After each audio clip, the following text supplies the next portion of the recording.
Welcome to 9 TV Telangana news. ముందుగా headlines చూద్దాం. ఎండీసీఎల్ తండోపతండాలుగా స్వామివారిని దర్శించుకున్న భక్తులు.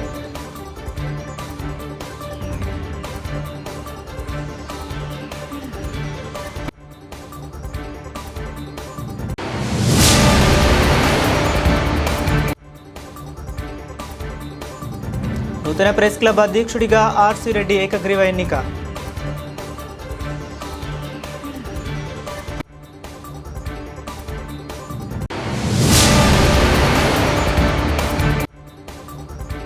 ఎల్లమ్మ మాంధాత గుడిలో గ్రామ ప్రజలు సంతోషంగా ఉండాలని పూజలు చేసిన మాజీ single window chairman Bhaskar Rao. Yellampet municipality పరిధిలోని ఘనాపూర్ గుట్టపై ఉన్న శ్రీ శ్రీ శ్రీ క్షేత్రగిరి వెంకటేశ్వర స్వామివారిని వార్షిక జాతర మహోత్సవాలలో భాగంగా భక్తులు తండోపతండాలుగా దర్శించుకున్నారు. జాతర మహోత్సవాలలో భాగంగా 5 రోజుల ముందే నుండే పూజా కార్యక్రమాలు నిర్వహించామని ఆలయ పండితులు శివశర్మ, గౌతమ్ శర్మలు తెలిపారు. ఈ సందర్భంగా అనువంశిక ధర్మకర్త బాకరాజు దివాకరరావు మాట్లాడుతూ జాతర మహోత్సవానికి హాజరయ్యే భక్తులకు ఎలాంటి ఇబ్బందులు లేకుండా అన్ని ఏర్పాట్లు సక్రమంగా నిర్వహించామని తెలిపారు. విద్యుత్, పోలీస్, వైద్య ఆరోగ్య శాఖ, ట్రాఫిక్ పోలీస్ అధికారుల సహకారంతో మేడ్చల్ జిల్లా అలాగే చుట్టుపక్కల జిల్లాల నుంచి స్వామివారిని దర్శించుకునేందుకు విచ్చేసిన భక్తులకు విస్తృత స్థాయిలో అన్ని ఏర్పాట్లు చేశామన్నారు.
కళ్యాణ నిదయే నిదయేర్థినాం శ్రీ వెంకటనివాసాయ శ్రీనివాసాయ శ్రీ శ్రీ శ్రీ క్షేత్రగిరి వెంకటేశ్వర స్వామి వారి వార్షిక బ్రహ్మోత్సవాలు కార్యక్రమాలు జరుగుతున్నాయి. జనవరి 12/1/2026 నుండి 16వ తారీఖు వరకు అంగరంగ వైభవంగా ఈ యొక్క జాతర మహోత్సవాలు నిర్వహిస్తూ ఉన్నాము. అలాగే ఈ జాతరకు వచ్చేటువంటి భక్తులందరికీ కూడా ఎలాంటి ఇబ్బంది కలగకుండా సకల సదుపాయాలన్నీ కూడా సమకూర్చారు దేవాదాయ ధర్మాదాయ శాఖ వారు. అలాగే అనువంశిక ధర్మకర్తలందరూ కూడా ఈ వచ్చేటువంటి భక్తులకు ఎలాంటి అసౌకర్యాలు లేకుండా అన్ని కూడా స్వామివారిని దర్శించుకునేలాగా తీర్థ ప్రసాదం తీసుకునేలాగా ఏర్పాటు చేశారు. 12th నుంచి 16th వరకు శ్రీ క్షేత్రగిరి వెంకటేశ్వర స్వామి దేవస్థానం బ్రహ్మోత్సవాలు జరుగుతాయి. 16th రోజు ఇవాళ జాతర, కనుమ రోజు లక్షల పబ్లిక్ వస్తారు. ఇక్కడ అన్ని వాటర్ సౌకర్యము, స్టానిటరీ వాటర్ సౌకర్యము, హెల్త్ డిపార్ట్మెంట్, పోలీస్ డిపార్ట్మెంటు, అన్నదానము, అన్ని కార్యక్రమాలు సవ్యంగా జరుగుతున్నాయి. గతంలో క్షేత్రగిరి వెంకటేశ్వర స్వామి జాతర సందర్భంగా హుండీ లెక్కింపులో అవకతవకలు జరిగినాయి, సీలేయకుండా ఇచ్చేసిరు. అలాగే లెక్కింపు సమయంలో స్థానికులకు సమాచారం లేకుండా ఏకపక్షంగా నిర్ణయాలు తీసుకురని చెప్పి ఆరోపణలు చేసిరు. అలాగే ప్రజా దర్బార్లో కూడా ఫిర్యాదు చేశారు. దీని మీద మీరు ఎట్లా స్పందిస్తారు? అవన్నీ తప్పు. అవి లాక్ చేసి ఉండే తర్వాత పేపర్ వాళ్ళు కూడా మళ్ళీ వాళ్ళు దాన్ని ఖండించారు. ఖండించిన వార్తలు మీరు ఖండించినట్టు మీరు ఖండించిన పేపర్ మీరు చూసుకోవచ్చు. ఓకే, మీరు ఏదైతే క్వశ్చన్ ఈసారి అన్ని పకడ్బందీగా జరుగుతాయి. ఇప్పుడైనా పకడ్బందీగానే జరుగుతాయి. నిజామాబాద్ రూరల్ సిరికొండ మండల electronic print media press club అధ్యక్షుడిగా రాజా చందన్ రెడ్డి ఏకగ్రీవంగా ఎన్నికయ్యారు. ఉపాధ్యక్షుడిగా ములుగు రాజేశ్వర్, క్యాషియర్గా సయ్యద్ ఆసిఫ్, కార్యదర్శిగా శ్రీనివాస్, సభ్యులుగా అవినాష్, మునీష్ ఎన్నికయ్యారు. ఈ సందర్భంగా ఆర్సీ రెడ్డి మాట్లాడుతూ జర్నలిస్టుల సమస్యల పరిష్కారానికి ముందుండి పనిచేస్తానని, ప్రజలకు ప్రభుత్వానికి వారధిగా నిలుస్తామని తెలిపారు. సిరికొండ మండల ప్రజలకు ఇక్కడ నూతనంగా ఏర్పడ్డ ప్రెస్ క్లబ్ ఉపాధ్యక్షుడిగా ఎన్నుకున్న మా పాత్రికేయులకు మరి మండల ప్రజలకు శుభాకాంక్షలు తెలుపుతున్నాం. ఎందుకంటే మండలంలో ఒక ప్రెస్ క్లబ్ ఉండాలన్నది మా యొక్క పాత్రికేయుల అభిప్రాయాల ప్రకారం మేము ఒక నూతనంగా కమిటీ ఏర్చుకోబడ్డాం. దీనిని ప్రజలు కానీ రాజకీయ నాయకులు కానీ మండలంలో ఉన్న ప్రతి ఒక్కరూ దీన్ని దృష్టిలో ఉంచుకొని ఏదైనా సమస్య ఉంటే మా దృష్టికి తెస్తే ఈ యొక్క సమస్యలను మేము ప్రభుత్వానికి చేరే విధంగా, అంటే మీరు చెప్పిన వెంటనే 1 గంట 2 గంటలు కానీ 3 గంటల్లో ప్రభుత్వానికి కానీ అధికారులకు కానీ చేరే విధంగా మేము చేస్తామని మండల ప్రజలకు విజ్ఞప్తి చేస్తున్నాం. మీరందరూ గమనించాలి. ఈ యొక్క అధ్యక్షుడిగా మన ఆర్సీ రెడ్డిని ఎన్నుకోవడం జరిగింది, ఉపాధ్యక్షుడు నన్ను. అయితే మీకు కావలసింది వార్త చేయడం. ఆ వార్తను చేరాలంటే ముందుగా ఆ వార్త మాకు పంపిస్తే మీకు 3 గంటల లోపల వార్తలు వస్తాయని మీకు విజ్ఞప్తి చేస్తున్నాం. సిరికొండ మండల ప్రజలకు, అధికారులకు, నాయకులకు, రాజకీయ పార్టీ నాయకులందరికీ నా యొక్క నమస్కారం. ఈరోజు నూతనంగా ప్రెస్ క్లబ్ కమిటీ ఎన్నుకోవడం జరిగింది. అందులో నన్ను అధ్యక్షునిగా నియమించిన నా తోటి పాత్రికేయులు రాజేశ్వర్ బాబాయ్ గారికి, అలాగే సీనన్నకు, ఆసిఫ్ గారికి, అవినాష్ అండ్ మనీష్కి శుభాకాంక్షలైన కృతజ్ఞతలు తెలుపుతున్నాను.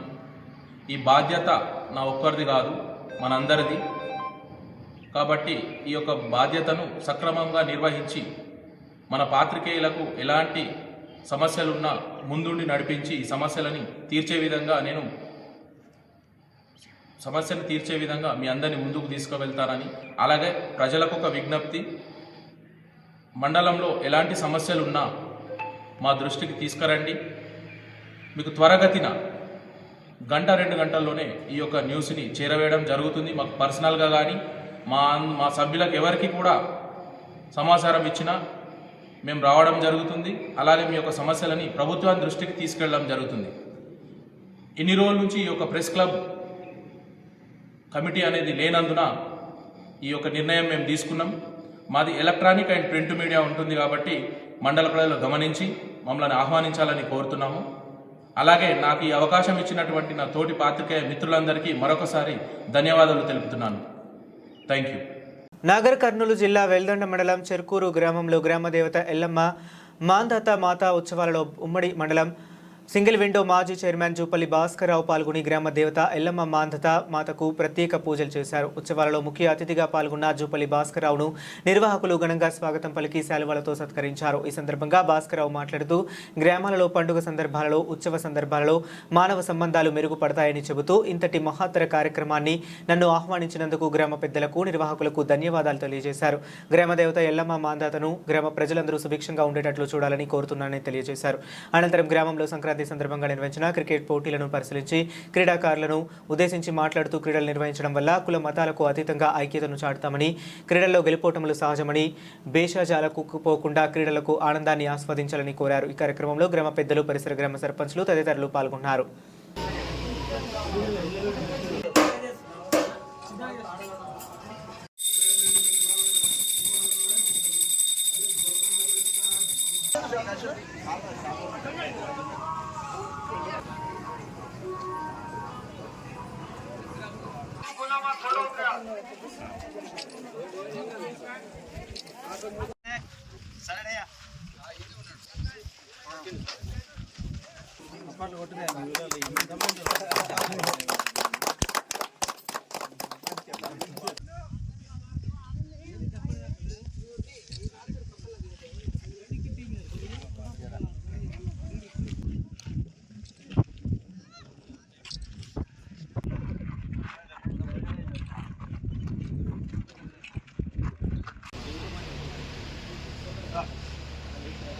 ఈరోజు సంక్రాంతి పర్వదిన శుభ సందర్భంగా చెర్కూరు గ్రామ పెద్దలు, సర్పంచ్, ఉప సర్పంచ్, గ్రామ ప్రజలందరూ ఇదమ్మ మాత మాందాత మాత గుడి మంచి పొద్దున్నే సాంప్రదాయబద్ధంగా పాల్గొనిచ్చి గ్రామీణ ప్రాంతంలో గ్రామ ప్రజలందరి సమక్షంలో పండుగ వాతావరణంలో అమ్మవారి సన్నిధిలో ఈ కార్యక్రమం జరుపుకోవడం జరిగింది.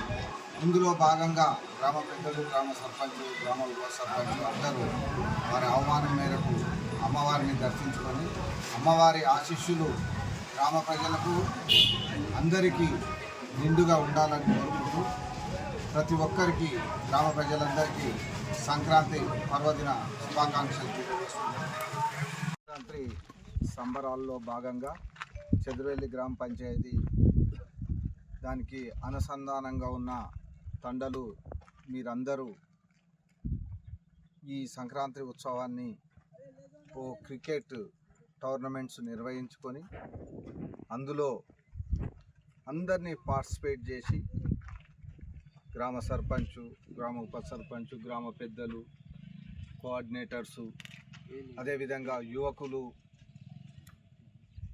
అందరూ కులాలకు మతాలకు అతీతంగా ఈ క్రీడా ఉత్సవాన్ని నిర్వహించుకొని ఒక స్నేహపూర్వకమైన వాతావరణంలో మంచి సంప్రదాయాన్ని కొనసాగిస్తూ రాబోయే రోజుల్లో యువకులంతా ఒక పట్టుదలతో, కార్యసిద్ధితో, ఒక లక్ష్యంతో పనిచేసి మీ గ్రామాలను మిమ్మలను పెంచి పెద్ద చేసిన తల్లిదండ్రుల పేర్లను కూడా వాళ్ళను ముందు భాగంలో ఉంచేటట్టు మీరందరూ ప్రయత్నించాలని, తప్పకుండా ఇదే స్ఫూర్తిని కొనసాగించి ఈ క్రీడల్లో ఎంతైతే లక్ష్యంతో పనిచేసి మీరు మంచి ఆట నైపుణ్యాన్ని కనబరుస్తారో మీ నిజ జీవితాల కూడా తప్పకుండా అంతే శ్రద్ధతోటి మీ జీవితాన్ని మంచి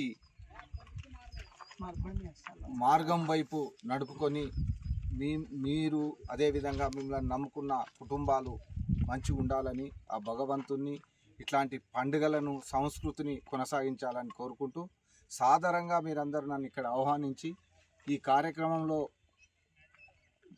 పాలు పంచుకునే విధంగా మీరు నాకు మనస్ఫూర్తిగా ఇక్కడ పిలిచినందుకు ప్రతి ఒక్కరికి పేరు పేరున కృతజ్ఞత. తెలంగాణ మున్సిపాలిటీల చట్టం 2019 సెక్షన్ 7కు అనుగుణంగా మున్సిపాలిటీలలో సీట్ల రిజర్వేషన్ ఆధారంగా నిర్వహించనున్న మున్సిపల్ ఎన్నికలు 2026లో భాగంగా మున్సిపల్ వార్డు సభ్యుల రిజర్వేషన్ ప్రక్రియకు సంబంధించిన వివరాలను తెలియజేయుటకై రాజకీయ పార్టీ ప్రతినిధులతో సమావేశం నిర్వహించబడునని జిల్లా కలెక్టర్ ప్రతీక్ జైన్ ఒక ప్రకటనలో తెలిపారు. జిల్లాలో అన్ని రాజకీయ పార్టీల అధ్యక్షులు మరియు జనరల్ సెక్రటరీలు అందరూ 17/1/2026 నాడు ఉదయం 11:30 కలెక్టరేట్ సమావేశం హాలు నందు జరిగే వార్డుల వారీగా రిజర్వేషన్ సమావేశానికి తప్పనిసరిగా హాజరు కావాలని జిల్లా కలెక్టర్ కోరారు. పరిగి పట్టణంలో ఎమ్మెల్యే క్యాంపు కార్యాలయంలో ఎంఈపీఎంఏ ఆధ్వర్యంలో మహిళా స్వయం సహాయక సంఘాలకు 2,15,00,000 బ్యాంక్ రుణాల చెక్కులను Parigi MLA doctor T Rammohan Reddy గారు పంపిణీ చేశారు. ఈ సందర్భంగా ఎమ్మెల్యే టీఆర్ మాట్లాడుతూ ఈ రుణాలను సద్వినియోగం చేసుకుని మహిళలు స్వయం ఉపాధి సాధించి తమ కుటుంబాల ఆర్థిక స్థితిని మెరుగుపరుచుకోవచ్చని సూచించారు. మహిళల ఆర్థిక ప్రగతికి రాష్ట్ర ప్రభుత్వం నిరంతరం కృషి చేస్తుందని తెలిపారు. మహిళలకు ఆర్టీసీ బస్సుల్లో ఉచిత ప్రయాణ సౌకర్యం కల్పించడం ద్వారా వారి భద్రత, సౌకర్యాలు పెరిగాయని అన్నారు. అదేవిధంగా అదేవిధంగా మహిళా స్వయం సహాయక సంఘాలకు ఆర్టీసీ బస్సులను అద్దెకు నడుపుకునే అవకాశాన్ని కల్పించడంలో ముఖ్యమంత్రి రేవంత్ రెడ్డి గారు ప్రత్యేక చొరవ తీసుకున్నారని తెలిపారు. ఇది మహిళలకు స్వయం ఉపాధి అవకాశాలు కల్పించడంలో కీలకంగా మారుతుందన్నారు. ఇక మహిళలకు వడ్డీ లేని రుణాలు అందించడంతో పాటు స్వయం సహాయక సంఘంలోని సభ్యురాలు మరణించిన పక్షంలో ప్రభుత్వం తరపున 10 లక్షల బీమా సహాయం అందించే విధానం అమలులో ఉందని పేర్కొన్నారు. ఇది మహిళల కుటుంబాలకు భరోసా కల్పించే చర్యగా నిలుస్తుందన్నారు. ఈ కార్యక్రమంలో ఎంఈపీ, ఎంఏ అధికారులు, ప్రజాప్రతినిధులు, మహిళా స్వయం సహాయక సంఘాల సభ్యులు పాల్గొన్నారు.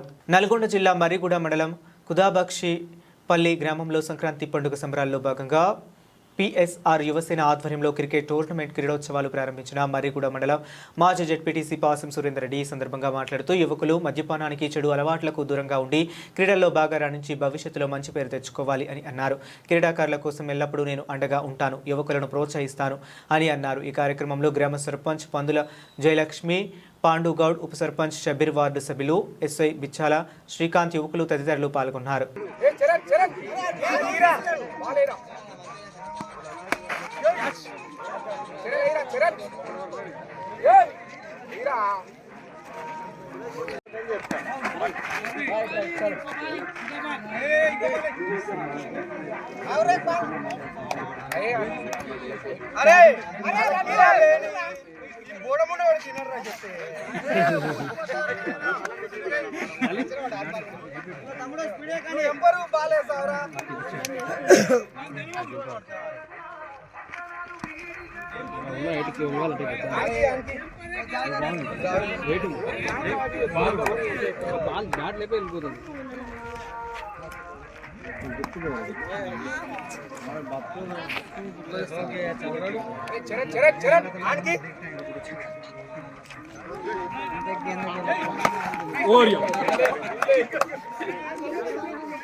విదేశాల్లో ఉన్నత చదువులు చదివిస్తానని, అక్కడే ఉద్యోగాలు ఇప్పిస్తానని నిరుద్యోగ యువతను నమ్మించి భారీగా డబ్బులు వసూలు చేసి మోసం చేస్తున్న అంతర్రాష్ట్ర నిందితుడిని చింతపల్లి పోలీసులు అడిషనల్ ఎస్పీ రమేష్ అరెస్ట్ చేసినట్లు వెల్లడించారు. నిందితుని వివరాలు: ముప్పాల లీలాకృష్ణ, తండ్రి వెంకట్రావు, వయసు 35 సంవత్సరాలు, వృత్తి ప్రైవేట్ ఉద్యోగి, గ్రామం బండారుపల్లి, తాడికొండ మండలం, గుంటూరు జిల్లా, ఆంధ్రప్రదేశ్.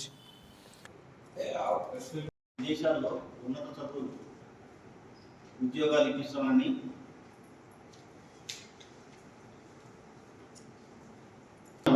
ఉన్నత చదువులు చదివిస్తామని, అదేవిధంగా ఉద్యోగాలు ఇప్పిస్తామని చెప్పి మాయమాటలు చెప్పి ఒక 8 మందిని మోసం చేసినటువంటి ఒక వ్యక్తిని ఈరోజు చింతపల్లి పోలీసులు అరెస్ట్ చేయడం జరిగింది. దీనికి సంబంధించి కేసు పూర్వపరాలు ఏంటంటే, నల్గొండ జిల్లా ఈ పోలేపల్లి రామ్నగర్కు చెందినటువంటి కోయిల కరుణాబాయి ఒక కంప్లైంట్ ఇచ్చింది. ఆ కంప్లైంట్ ఏంటంటే, వాళ్ళ పిల్లలు మణికంఠ మరియు దినేష్ మరియు ఆరుగురు కలిసి బయట చదివిస్తాను అని చెప్పి, మంచి ఉద్యోగాలు ఇప్పిస్తానని చెప్పి ఒక వ్యక్తి పరిచయం చేసుకుని వాళ్ళ దగ్గర నుంచి కొన్నిసార్లుగా దాదాపుగా 80 లక్షల వరకు తీసుకున్నాడు. కానీ వాళ్ళని బయటికి పంపించలేదు, ఉద్యోగాలు ఇప్పించలేదు, ఆ పైసలు కూడా రిటర్న్ చేయలేదు. దీనికి సంబంధించి చింతపల్లి పోలీస్ స్టేషన్లో కేసు రిజిస్టర్ చేయడం జరిగింది. ఆ కేసు దర్యాప్తులో భాగంగా అక్కడ 3 టీంలు ఏర్పాటు చేశారు. చింతపల్లి ఎస్ఐ గారు, అదేవిధంగా సిఐ నాంపల్లి గారు, వీళ్ళందరూ కలిసి అతన్ని పట్టుకుంటే చేస్తే ఈరోజు ఉదయం మార్నింగ్ అవర్స్లో దొరికాడు. అతన్ని పోలీస్ స్టేషన్ తీసుకొచ్చి విచారణ చేస్తే ఇప్పటి వరకు 8 మంది దగ్గర నుంచి 85 lakhs తీసుకున్నట్టుగా తెలిసింది. అతని వద్ద ల్యాప్టాప్, అదేవిధంగా వివిధ రకాలైన కార్డులు, సెల్ ఫోన్లు దొరికినాయి. దీనికి సంబంధించి వరంగల్లో కూడా ఒక కేసు ఉంది ఇతని మీద. అదేవిధంగా ఈ మాడుగులపల్లిలో కూడా కేసు రిజిస్టర్ అయి ఉంది. దానికి సంబంధించి మాడుగులపల్లి ఎస్ఐ గారు కూడా దర్యాప్తు చేస్తున్నారు. ఇతన్ని ఈరోజు రిమాండ్ చేసి తర్వాత పోలీస్ కస్టడీ చేసుకుని ఫర్దర్ ఇన్వెస్టిగేషన్లో ఆ ప్రాపర్టీ రికవరీ కోసం మేము ప్రయత్నిస్తాం. ఈ జనరల్ ప్రజలకు చెప్పేది ఏంటంటే, ఎవరైనా సరే బయటికి పంపిస్తాము, ఉద్యోగాలు ఇప్పిస్తామని చెప్తే నమ్మొద్దండి. మన గవర్నమెంట్ అధికారిక వెబ్సైట్లో చూసి అప్లై చేసుకుని ఉద్యోగాలు సాధించాలి, కానీ కేవలం బయటికి పంపిస్తామని చెప్పి మాయమాటలు చెప్పే వాళ్ళ మాటలు నమ్మొద్దు.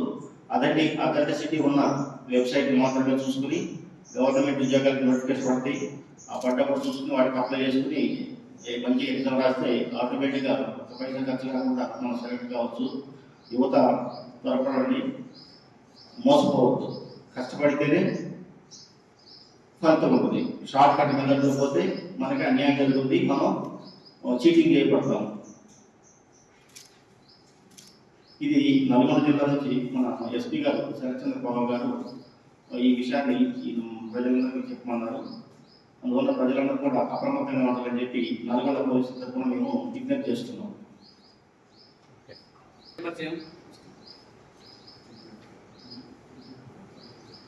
పిల్లలు చండీగఢ కాలేజ్ చండీగఢ చదువుతున్నప్పుడు ఇతను పరిచయం అయ్యాడు. ఆ పరిచయం ఫ్రెండ్షిప్గా చేసుకున్నాడు. ఆ ఫ్రెండ్షిప్లో నేను ఇప్పటికే ఎంతమందిని పంపామని చెప్పి వీళ్ళు నమ్మగలిగాడు. వీళ్ళు అతని మాటలు నమ్మి వీళ్ళు అతనికి వల్ల పడ్డారు అన్నమాట. గ్రామం చెందిన వ్యక్తి, ఇతను కూడా పెద్దగా చదువుకోలేదు, డిప్లొమా చదువుకున్నాడు. డిప్లొమా ఇన్ ఆటోమొబైల్ మ్యానుఫ్యాక్చరింగ్ దాంట్లో చదువుకుంటూ ఆ చదివేటప్పుడు ఉన్న పరిచయాలతో ఫ్రెండ్షిప్ చేసి వీళ్ళందరినీ మోసగించాడు అన్నమాట. ఇతనికి విదేశాల నుంచి ఏమైనా ఉన్నాయా పరిచయాలు? ఎవరికి? మోసం చేసి ఇతను కొంతకాలం అక్కడ పనిచేశాడు. కొన్ని ఇప్పుడు చెన్నైలో పనిచేశాడు, దుబాయ్, చైనా, సింగపూర్, మలేషియాలో పనిచేశాడు. అవి చూపించి ఆ విధంగా నేను అక్కడ చేశాను, ఇక్కడ చేశానని చెప్పి ఇతర దేశాలు చేసినట్టుగా అప్పుడు ఆధారం చూపించేందుకు మీరు నమ్మేశారు. ఎంతమందిని మోసం చేసింది సార్? అంటే చాలా మంది ఉన్నారు. ఇప్పటివరకు మనకి 8 మెంబర్స్ మనకి సమాచారం ఉంది. ఇక ఫర్దర్ ఇన్వెస్టిగేషన్లో ఇంట్రాగేషన్లో ఇంకా బాధ్యతలు ఎంతమంది ఉన్నారో తెలుసుకుంటాము. అదేవిధంగా ఈరోజు ఈ ప్రకటన ప్రకారం ఇంకెవరైనా ఉంటే కనుక మనం చింతపల్లి పోలీసుని, నాంపల్లి సిఐ గారిని అప్రోచ్ కావచ్చు. కమాన్పూర్ మండలంలోని గుండారం శివారులోని బండలవాగు సమీపంలోని గీత కార్మికులకు చెందిన ఈత చెట్లకు కట్టిన కల్లు బొంగలను ఇనుపరాడుతో రంధ్రాలు వేసి ధ్వంసం చేశారని గీతా కార్మికులు తెలిపారు. శుక్రవారం ఉదయం గీతా కార్మికులు కల్లు తీయటానికి ఈత వనంలోకి వెళ్లి చూడగా ఈత చెట్లకు కట్టిన బొంగలు రంధ్రాలతో పాటు కుండలు పగిలిపోయి ఉన్నాయి. గుండారం గీతా కార్మిక సొసైటీలో గ్రామానికి చెందిన సుమారు 30 మంది గీతా కార్మికులు ఈత వనాలతో ఉపాధి పొందుతున్నారని, గ్రామానికి చెందిన కనకయ్య అనే వ్యక్తి కల్లు బంధాలను ధ్వంసం చేశాడని గీతా కార్మికులు ఆరోపించారు. Kamanpur police station Manthani excise కార్యాలయంలో ఫిర్యాదు చేసినట్లు గీతా కార్మికులు తెలిపారు.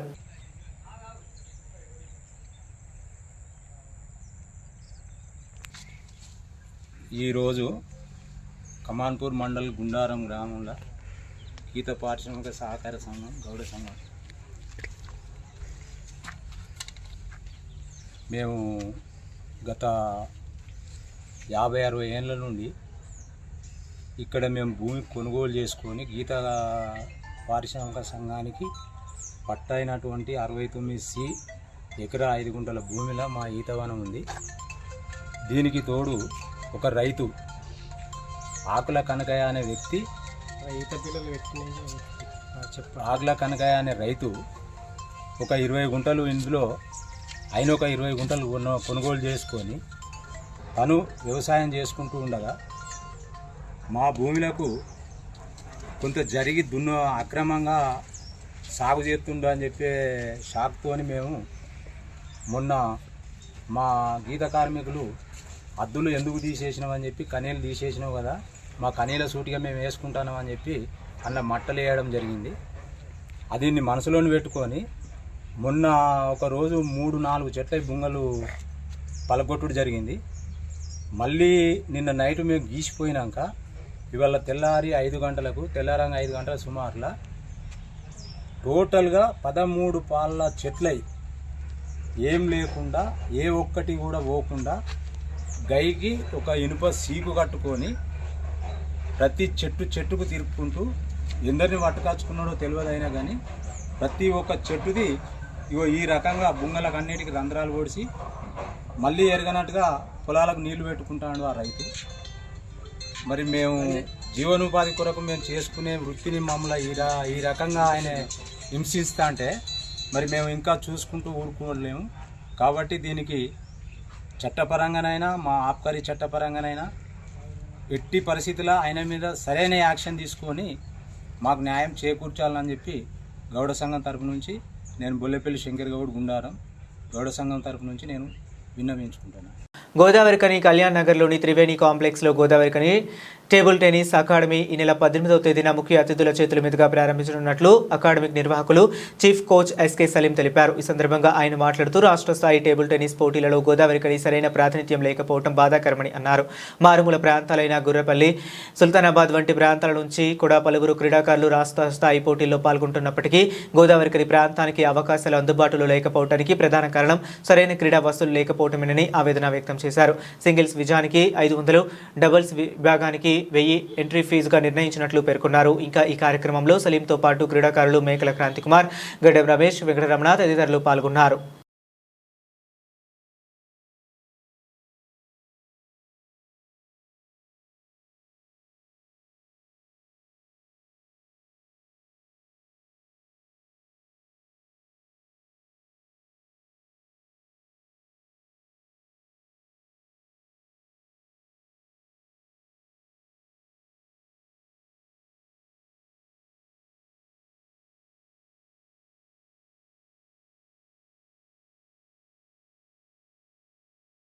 Good evening everyone. మన గోదావరిలో కొత్తగా టేబుల్ టెన్నిస్ అకాడమీ ప్రారంభిస్తున్నాము. 18వ తారీఖున ఓపెనింగ్ ఉంది. కాబట్టి గోదావరిగని మా యొక్క ఫ్రెండ్స్ మరియు గోదావరిగని పట్టణ పేరెంట్స్కి, పిల్లలకి, ప్రతి చిన్న పెద్ద ప్రతి ఒక్కరికి పేరు పేరున అందరికీ ఆహ్వానిస్తున్నాము. దయచేసి మీరందరూ 18వ తారీఖు ఉదయం 9ంటికి ఈ ప్రారంభోత్సవంలో పాల్గొనాలని మా యొక్క మనవి. ప్రత్యేకంగా మీరు ఎందుకు ఈ అకాడమీ స్టార్ట్ చేసామంటే గోదావరిలో ప్రతి సంవత్సరం స్టేట్ మీట్ కానీ నేషనల్ మీట్ కానీ టేబుల్ టెన్నిస్లో గోదావరిగని పట్టణం నుంచి ఎక్కడి నుంచి ఏ చిన్న స్కూల్ బాయ్స్ కానీ గర్ల్స్ కానీ కాలేజ్ బాయ్స్ కానీ కాలేజ్ గర్ల్స్ కానీ ఎవరు రిప్రజెంట్ చేయట్లేదు. ప్రతి సంవత్సరం స్టేట్ మీట్కి నేషనల్ మీట్కి నేను క్రాంతి ఇంకొక మన సింగరేణి సహోదరులు ఉన్నారు. మేము మాత్రం నలుగురు మాత్రమే రిప్రజెంట్ చేస్తున్నాం ప్రతి సంవత్సరం. పెద్దపల్లి అయితే కానీ, సుల్తానాబాద్ అయితే కానీ, గరపల్లి కానీ, కరీంనగర్ నుంచి కానీ దగ్గర ఒక్కొక్క చిన్న విలేజ్ నుంచి 20 నుంచి 25 మంది స్టూడెంట్స్ వస్తున్నారు. కానీ మన గోదావరి నుంచి మాత్రమే ఒక్క స్టూడెంట్ లేదు. సో దాని మూలంగా మేము ఏం చేసామంటే మాకు కూడా మన గోదావరి నుంచి ఎందుకు పిల్లల్ని పైకి తీసుకురాలేమన్న ఉద్దేశంతో మేము కొంతమంది సహకారంతో ఈ టేబుల్ టెన్నిస్ అకాడమీ స్టార్ట్ చేశాము. మేము ఫ్రీగా ఉన్నాము ఇక్కడ కోచింగ్ ఇవ్వడానికి. ప్రతిరోజు మార్నింగ్ సెక్షన్, ఈవినింగ్ సెక్షన్ ప్రారంభం కోసం 18వ తారీఖు ఓపెనింగ్ అయిన తర్వాత డైలీ షెడ్యూల్ పెడదామని అనుకుంటున్నాము. దయచేసి పిల్లలు, పేరెంట్స్ కొంచెం ప్రోత్సహించండి. పిల్లలు కూడా మంచి ఫిట్గా ఉంటారు, మంచి బ్రెయిన్ షార్ప్గా ఉంటుంది. ఇక్కడ వచ్చి ఆట నేర్చుకుంటారు. ఉన్న స్థాయికి కూడా కాంపిటీషన్స్కి మన గోదావరిగని పట్టణం నుంచి కాంపిటీషన్స్లో స్టేట్ లెవెల్ కానీ నేషనల్ లెవెల్ కానీ ఎదిగే అంత అవకాశం ఉంది. మనకు కూడా తప్పకుండా అవుతారు. మా యొక్క కృషి. బులెటిన్ ముగించే ముందు మరొకసారి హెడ్లైన్స్ చూద్దాం. ఎండిసిఎల్ తండోపతండాలుగా స్వామివారిని దర్శించుకున్న భక్తులు.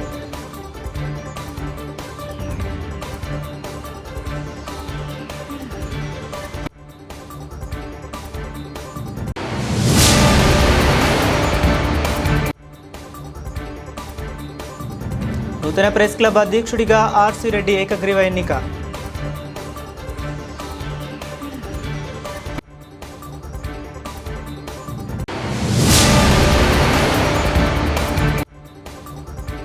ఎల్లమ్మ మాంధాత గుడిలో గ్రామ ప్రజలు సంతోషంగా ఉండాలని పూజలు చేసిన మాజీ single window chairman Bhaskar Rao. ఇవి ఇప్పటి వరకు ఉన్న అప్డేట్స్. మరిన్ని అప్డేట్స్ కోసం కీప్ వాచింగ్.